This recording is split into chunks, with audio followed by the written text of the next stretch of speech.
Alors, bonjour Roland. Bonjour Claude. Merci de ta participation à ces rencontres de la Fédération des chambres de commerce du Québec. Tu étais un orateur grandement attendu et de mon côté, très fier de pouvoir te rencontrer puis échanger un peu avec toi. Comment vois-tu ces échanges, ce forum d'échange avec des entrepreneurs diversifiés du Québec? C'est extrêmement utile parce que ça permet de garder le contact personnel. D'abord, ça faisait 2 ans qu'on ne se voyait plus que par des écrans interposés, donc ça fait du bien de se voir en vrai. À un moment extrêmement incertain pour l'économie mondiale, en fait extrêmement incertain pour le monde. On a la guerre qui frappe aux portes de l'Europe. Et le fait de rappeler qu'on a des relations très fortes, tu l'as dit, commerciales, économiques, mais aussi au fond politiques, humaines, c'est extrêmement important face à des menaces qui couvrent, des menaces géopolitiques, avec des démocraties libérales qui sont un peu attaquées un peu partout, mais aussi évidemment des menaces économiques très importantes avec la hausse des matières premières, énergétiques et alimentaires. Donc non, c'était très utile. Puis j'ai eu plein de questions extrêmement intéressantes de la part de chefs d'entreprise, certains qui connaissent bien la France, d'autres qui aimeraient la connaître un peu mieux, donc vraiment très bien. Exactement. Un point que tu as adressé pendant la période de questions était vraiment la diversification au niveau de l'approvisionnement. Est-ce que pour le bénéfice de nos auditeurs, tu pourrais peut-être en glisser un petit mot?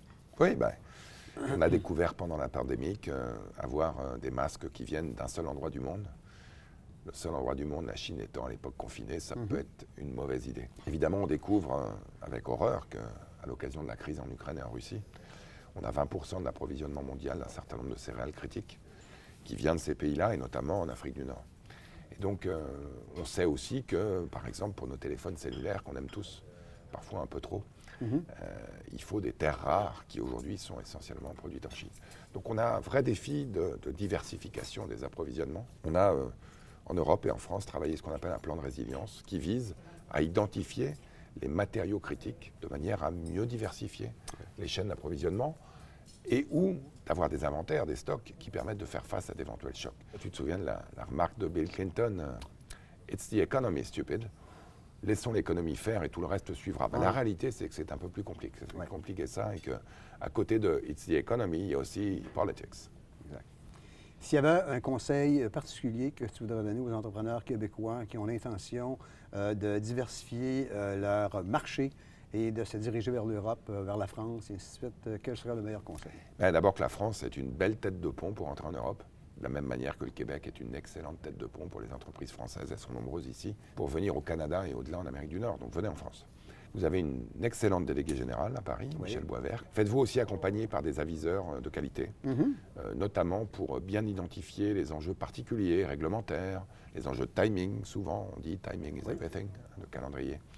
Bref, il faut être à la fois conscient que, je dirais, l'écosystème français, ce n'est pas l'écosystème québécois, et que même si on a un certain nombre de liens très forts, la langue, la culture, des relations personnelles, vous avez besoin d'être accompagné, avisé par des gens qui comprennent bien les subtilités de l'administration française, de la fiscalité, les rouillages, bref, exactement. Écoute, je te remercie énormément du temps que tu nous as consacré.